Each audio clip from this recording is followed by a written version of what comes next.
embriagado. E disse-lhe Eli: Até quando estarás tu embriagada? Aparta-te do teu vinho.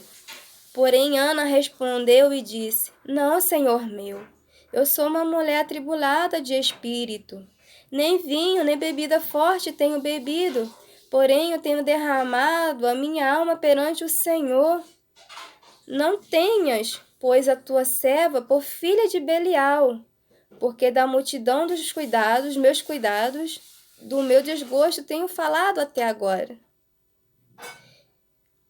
Então respondeu Eli e disse: Vai em paz, e o Deus de Israel te conceda a tua petição que lhe pediste. E disse ela: Acha a tua serva graça em teus olhos. Assim a mulher se foi a seu caminho e comeu, o seu semblante já não era mais triste.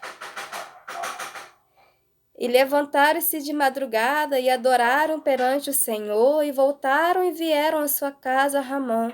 Eucana conheceu Ana, a sua mulher, e o Senhor se lembrou dela. E sucedeu que, passado algum tempo, Ana concebeu e teve um filho, e chamou seu nome Samuel, porque dizia ela: Eu tenho pedido ao Senhor. E subiu aquele homem ao Cano com toda a sua casa, e sacrificar ao Senhor o sacrifício anual, e a cumprir o seu voto. Porém Ana não subiu, mas disse ao seu marido: Quando o menino for desmamado, então o levarei para que apareça perante o Senhor e lá fique para sempre. Uma história muito linda, a história de Ana. Era uma mulher muito triste, né? Ela era uma mulher que vivia os dias, por mais que o seu marido a amasse, por mais que ele a falasse, que ele a amava mesmo sem filho, que ele cuidava dela, que ele se importava com ela, que ele abraçasse ela, por mais que Ana tivesse esse cuidado de se sentir amada, ela se sentia vazia, porque ela tinha a necessidade de ser mãe, de gerar um filho, né? E eu creio que Penina era uma mulher que vivia zombando, porque a palavra diz que ela vivia zombando dela, da Ana, né, Penina, porque ela era estéril, ela não podia gerar filhos, né? E a outra tinha filhos, mas ela não tinha, Ana não tinha filhos. Então, quando eu fui ver essa parte da Bíblia a respeito de chamar atenção para a oração, e ela fala exatamente isso, que Ana estava orando em espírito, Ana estava falando com o Senhor, né? E nesse texto, Ana fala, ela fez um voto: se benignamente atentares a aflição da tua serva, e de mim te lembrares, da tua serva te não esqueceres, mas a tua serva deres um filho varão ao Senhor, o darei por todos os dias da sua vida, e sobre a sua casa, e sobre a sua cabeça não passará navalha. E sucedeu que, perseverando ela em orar, perante o Senhor, ele faz atenção à sua boca, porque por ela está movendo só seus lábios e falando com o Senhor, não falando em voz alta, ele achou que ela estivesse embriagada. Porém, quando ele pergunta, o sacerdote, ela responde: Não, Senhor meu, eu não estou embriagada, eu apenas estou falando com o Senhor que eu sou uma mulher atribulada, que eu não estou sendo feliz, que eu estou triste porque eu não consigo dar um filho ao meu marido. Eu estou triste porque eu não consigo gerar.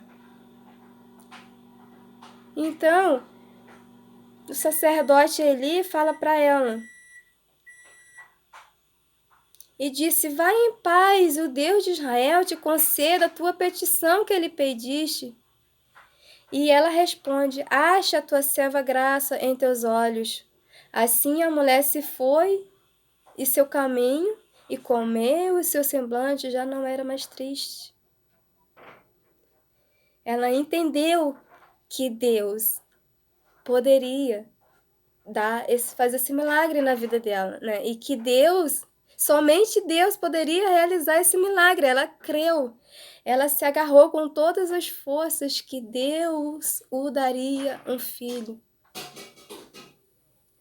Imagino eu que tantas mulheres hoje ouvem: você não pode gerar, você não vai poder ser mãe, né? Você é incapaz de gerar. Às vezes você pode estar ouvindo isso da sua mãe, você pode ouvir isso do seu pai, você pode ouvir isso de um irmão da sua igreja, do seu pastor, do seu médico. Mas o que Deus tem para dizer para você é: eu posso te dar, eu posso fazer tudo diferente, você pode gerar, né? Porque tem muita gente que vai nos incentivar, mas tem muita gente que vai nos desmotivar de viver a promessa de Deus na nossa vida. Mas é o exemplo de Ana. Ana deixou um exemplo para nós não deixar de orar, né? Para não deixarmos de orar, de acreditar, porque a palavra diz que Ana buscava o Senhor. Ela acreditou, né? E porque ela acreditou, é que Deus o concebeu e deu um filho, né? E aí você imagina a cara das pessoas de Penina quando viu que Ana estava grávida e que Ana estava gerando algo para Deus, né? Porque ela não estava simplesmente gerando filho para ela, mas se nós formos ler na escritura para trás, a Ana, ela estava gerando um filho para Deus. E ela falava: Senhor, eu só quero gerar, mas o filho é teu. Eu só quero carregar ele no meu ventre, mas é teu. Né? E que palavra linda! E aqui diz que o seu esposo e a família foram adorar o Senhor e foram sacrificar animais para agradecer a Deus. E ela falou assim: eu não vou, porque nesse momento eu estou amamentando, eu estou cuidando do meu filho. Mas quando ele chegar na idade de desmamar, eu vou levar e entregar ele ao Senhor. Porque, na verdade, ela só queria gerar. Ela queria conceber, né? Isso é muito lindo, porque muitas das vezes a gente quer ter tudo para nós, né? A gente quer ter um filho para nós. Não, o nosso filho é um presente de Deus. Sendo que esse presente, ele nos dá para a gente cuidar. Mas ele é dele, o nosso filho, nossa casa, o nosso marido é dele. Tudo que temos é dele. E aqui traz uma reflexão que fala que a parte do plano de Deus para Ana envolvia adiar seus anos de concepção. Enquanto Penina e Eucana olhavam para a esterilidade de Ana, Deus executava o seu sublime plano. Pense naqueles ao seu redor que batalham com o tempo, a fim de que Deus responda às suas orações, porque precisam de seu amor e ajuda. Ao dar apoio aos que lutam, você pode ajudá-los a permanecer firmes em sua fé e confiante no tempo de Deus para trazer a realização de seus desígnios às suas vidas. Aí aqui traz uma reflexão linda, né, que fala que Ana sabia que seu marido a amava, porém nem mesmo seu encorajamento poderia confortá-la. Ela não se esquecia das zombarias de Penina e permitia que as palavras de sua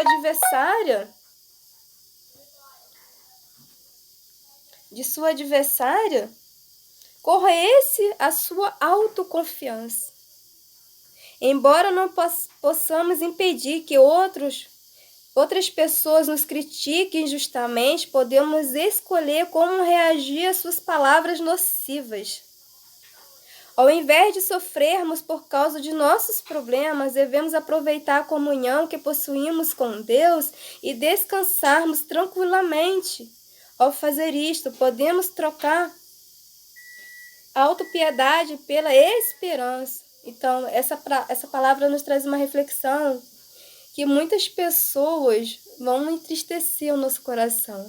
Vão falar exatamente aquilo que não queremos ouvir, aquilo que fere a nossa alma, que dói, que nos traz a tristeza, mas devemos olhar para Deus e confiar nele e escutar a voz do Senhor, porque Ele diz que eu e você podemos gerar, que eu e você podemos ter filhos, se eu e você continuarmos a orar, se eu e você continuarmos a perseverar e somente olhar para Ele. E isso não quer dizer só na questão de gerar um filho, mas quer dizer na questão de qualquer problema, de uma doença, de uma dificuldade, de um problema no relacionamento, de qualquer coisa. Deus, Ele quer que nós olhamos para Ele e que nós oramos e confiamos nele, porque Ele nos ajudará e no tempo certo Ele vai fazer aquilo que Ele apraz. Porque a palavra, nós acabamos de ler que a palavra diz aqui que Ana ouvia constantemente as críticas por ela não gerar um filho, por ela não poder dar um filho a seu marido. E isso corroía sua alma a ponto de muitas das vezes, eu creio, ela deixar de orar, ela deixar de servir ali naquele momento, porque ela queria ficar no seu mundo da tristeza. Mas ao momento que ela entendeu que Deus poderia fazer algo diferente na vida dela e que somente Deus poderia ajudá-la, ela creu e o seu milagre aconteceu. Então, que eu e você possamos crer que Deus vai realizar o nosso milagre, né? E aqui fala que nós temos que ser perseverantes na oração. Não importa quanto tempo a gente está orando. Não importa quanto tempo a gente está buscando, a gente pode não tá vendo aos nossos olhos, o milagre acontecendo, mas aos olhos espirituais o milagre está acontecendo. Eu tenho vivido algo essa semana, por isso que eu estou falando a questão da oração. Eu estava orando e pedindo a Deus para me curar.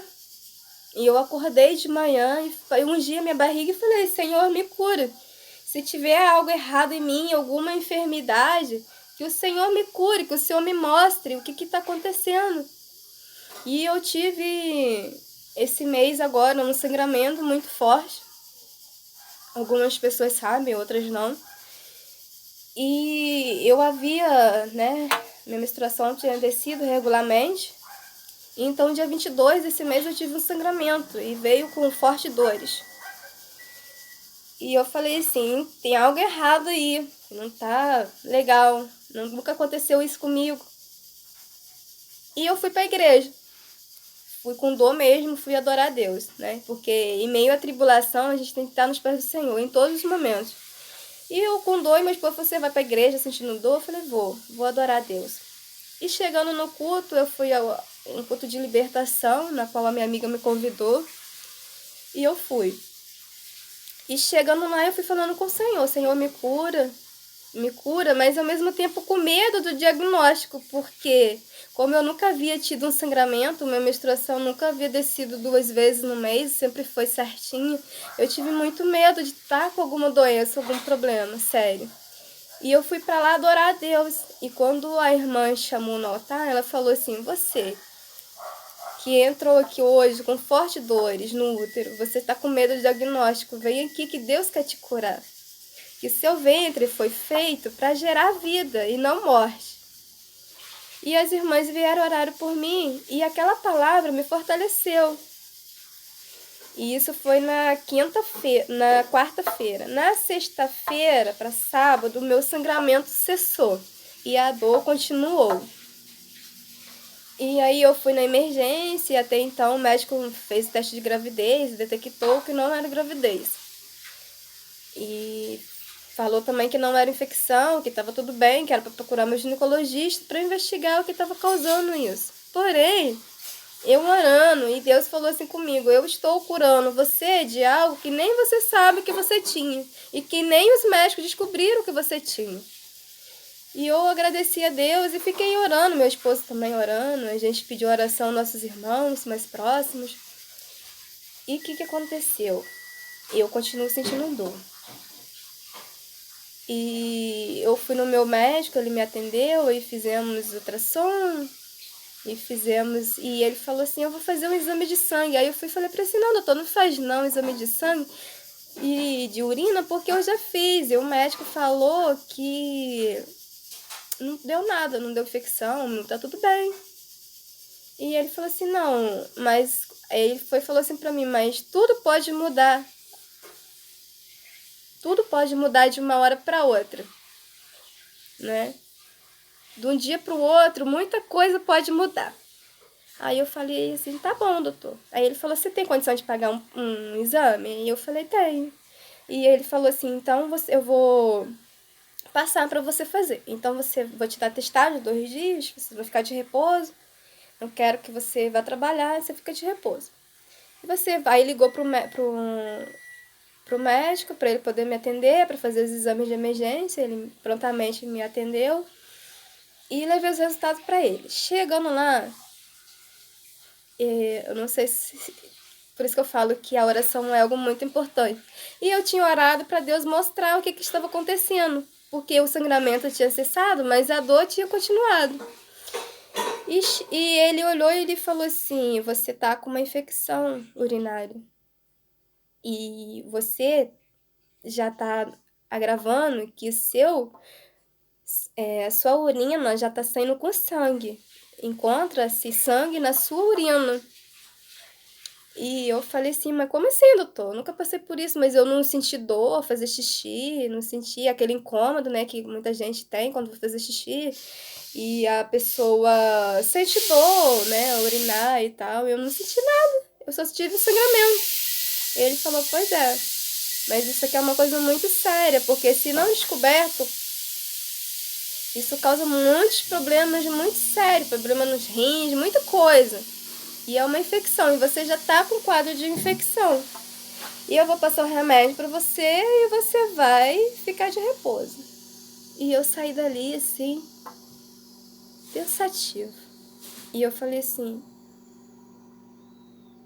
Eu fui conversar com uma amiga minha. E ela falou assim, Rose, se você não tivesse o sangramento, você não ia descobrir que você estava com infecção urinária. Porque o que chamou a atenção não foi a dor, foi o sangramento. E eu parei para pensar, falei, realmente, poderia me dar um problema muito sério. E na minha oração, Deus tinha falado comigo que Ele estava me curando de algo que nem eu sabia que eu tinha e que nem os médicos haviam descoberto. Porque eu já havia feito exame e o médico falou que estava tudo bem. Então, que eu e você nunca desistimos de orar, de buscar a Deus, de ouvir a voz de Deus, sabe? Porque vai ter muita gente que vai dizer que seu milagre vai acontecer.